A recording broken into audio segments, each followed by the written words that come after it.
Dave, I feel like you've been famous for, dude, as long as I can remember. Yeah, we've had a ride, man. We actually, I don't know if you guys even know this. Most people don't know that we started on YouTube. That's how we got our start, 2013. And then it was Had the Discovery. bathroom prank. We uploaded like 3 videos. The second or the third was the bathroom prank. That's one went Oh, the diesel viral. one. Yeah, What's the blew up. bathroom prank? They We shot had a him buddy who was in the bathroom, and we had a super smoky diesel pickup, and we opened the bathroom window because he was in there taking a dump, and backed the truck up with a garden or like a big 5-6 inch flexible hose. Yep. Pumped it in the window and then just hammered down. It smoked him out. So like he was black for days, like couldn't get it off. So Jay Leno saw it, had us down on the show, and then we went down, and then the rest is history with Discovery. So we only got to go maybe 5 or 6 videos deep on YouTube before we had to shift all of our attention to Diesel Brothers in 2015.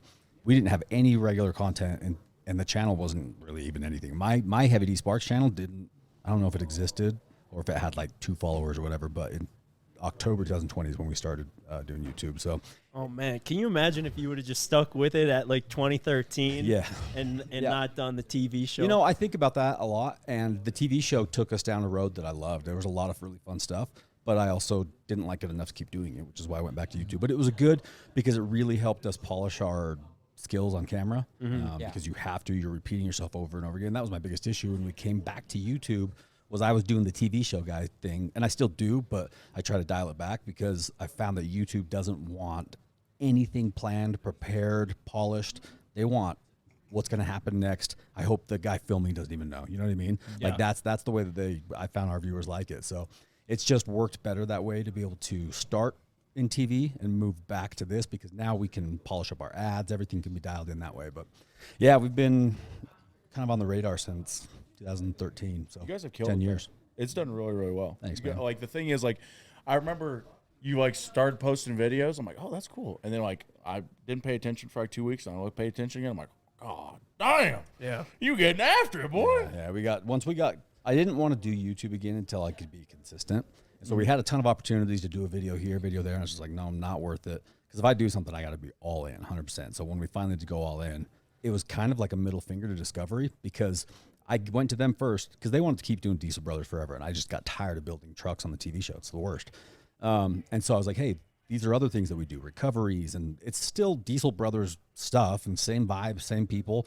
We're just out of the shop doing other stuff. And they're just like, nope, not going to work. We don't want to do it. It doesn't work. Stick with trucks. And so I was just like, Oh, they didn't think it was going to work. Huh. I don't know if they didn't think it was going to work. Discovery's just terrified to make any decisions because they have their box that they have to follow. It's like a format, right? Yeah. This drama, high payoff, high stakes, blah, blah, blah. Every episode has to be the same. And to break away from that, I think individually, all the people at Discovery know, but collectively, they can't make a decision to save their lives. And everybody's so afraid of getting fired because it just happens it's in that corporate. industry. Yeah, you somebody go makes the wrong cast one decision. bad show or you let a show get canceled early or whatever, you're gone. Yeah. And so people are just too afraid to make decisions. Dude, we had this guy come in and basically made us a pilot episode and like pitched it to like Discovery, the Science Network, all these different We worked down networks, the list from right? Discovery. Yeah. But anyway, so we had been doing YouTube for a couple of years there, like maybe 3 years at that point. So I mean, nothing like big, maybe at a couple 100,000 subscribers, but enough for like people to know what our personality was. And then we filmed the TV show, and you know, they just kind of script things and they tell you what to say, and it pretty soon turns into not your true personality. Not at all. And after like the pilot was like filmed and edited, we were watching it back and we were like, this isn't us at all. And people are going to know that it's not us, you know, versus you going from TV to YouTube, you know, but I think it'd be much harder to go from YouTube to TV because it's 2 completely different styles. Yeah, it's going from YouTube to TV. Luckily, we didn't have enough time to get real situated on YouTube. We were just kind of, dude, back in 2012, 2013, nobody really knew what going viral was, and nobody knew how to do it for sure. So we didn't get too ingrained in that because if we had, because we were already super reluctant to do the TV show. I told Discovery no for 6 months. Like, no, not. We thought it was the guy at the mall with the card, you know, the talent scout. Hey, I'll make you famous. I'll make you a model. We thought it was like that, like just a scam. Said no forever, and then finally they came in and said, all right, we guarantee you 8 episodes at a minimum. Like, we're not just going to do a pilot and then leave you guys hanging because we had to invest quite a bit. That's what people don't realize. Anybody who does a TV show, their business becomes a TV show. It's no longer the house decorators, the house flippers, the truck builders. It's a TV studio. Yeah. These small businesses have to put in a ton of money because Discovery doesn't pay very well at all. We started off at $3,000 an episode for our first season. Really? And the contract said you only get a 5% annual bump. That's just what they put in there. But when the time comes to actually renew contracts and they go to give you that 5% bump, and if the show is successful, you just say, I'm good, I don't want to do it anymore. And then they're like, okay, what's your price? And so we did that every season. I got my rate up to, I think it was like $30,000 an episode for a while, which was decent. But the problem is we were only able to film 8 episodes a year. So, because it just takes so long to build these trucks. How long did it take to film one episode? Way too long. Originally, they had planned on filming an episode every 3 to 5 days. Found out it takes us about 6 weeks to do one episode. You have to build a truck? Yeah, you have to build a truck. And trucks, you can't build it faster than you can build it. We were already hauling ass, and our quality in the first couple seasons was dog shit because we're just rushing to get stuff done. Every truck that we built in the first 3 seasons, we brought back into the shop and rebuilt Touch back after up. the fact. Yeah, so it's TV was fun. I'm glad we did it. I wouldn't do it again. Yeah. That's not true. Sorry, we have a spinoff that we're working on, but it's with it's with Netflix, and we have control. I There you go. think that you really like pioneered an industry though, you know, and I think a lot of YouTubers right now have you to thank for doing a lot of that too. So That's awesome. I appreciate that. I would never view it that way, but I'm always the guy that was looking up towards other people that paved the way for me. And I'm now getting to that point in my life where I can kind of see both directions because I can see the progress. I can see how far I've come. Time gives you results no matter what, whether they're good or bad. Time doesn't lie. So I look back at the last 10 years and I'm pretty proud of it. There's a lot of things I wish I could have done differently, and I probably would have, but for the most part, we got out really lucky. Most TV people don't make it out alive. They go bankrupt and the show gets canceled or ran to the ground.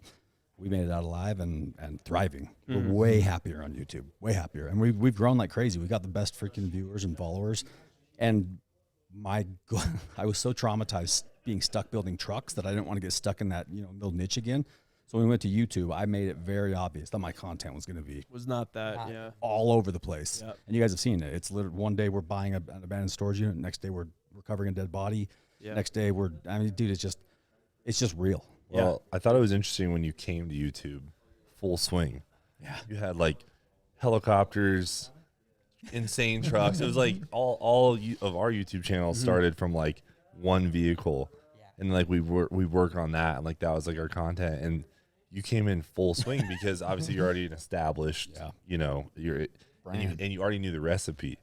So that was kind of a strange thing to watch. Like you just came in full swing, and I see like there's rich guys who try and do this. Like Right. rich guys, they like have the best, coolest cars, toys ever. They're like, I'm gonna start a YouTube channel, and it just never works. But here comes Dave Sparks. Like you knew the recipe, you had the toys, and yours worked. Yeah. I mean, I remember the first snow trip. What was that? 4 months after you started. Yeah. Yeah. Oh yeah, it was, huh? Yeah.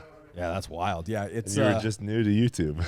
it was fun, and it still is fun. I love it. It's so like we much were doing better. last night. We're like staring at thumbnails, trying to figure out what's going to get more eyes. Like it has such an immediate payoff. It also has a terrible downside. You guys know the 9s out of 10s, 10 out of 10 videos. That's like a a kick in the dick. Listen, Dude, that's a bad system. I don't like that because it just gives you depression. Yeah. You gotta call your therapist. like and it, be like, oh god. It does, 100%. But then it gets to number 1. They have the little just confetti that Oh, pops yeah, you up, get and you're like, a oh, party. yeah, it makes you feel so good, dude. Oh, God, you feel but amazing. like that makes the number 10s, hurt that much more. I got to It's sit. like every high. and Imagine low. if the number 10 was just like a little sad face. Yeah. Sorry, you're falling off. People watching, they Just rank. a They emoji. I'm rank gonna see what your. mine is. I'm gonna see what Oh. mine is because I sat down last night Listen here, and let's I got flex. thumbnail advice from Roman Atwood, Dave Sparks, the Sea Boys, and Whistling Diesel and Weston all at the same time. Yeah, it was. I mean, when do you get that opportunity? Oh, dude. We're sitting CJ at, would I wish 2 out of CJ. 10. CJ's not Ooh, here so it right worked. now, but he would love that. Yeah.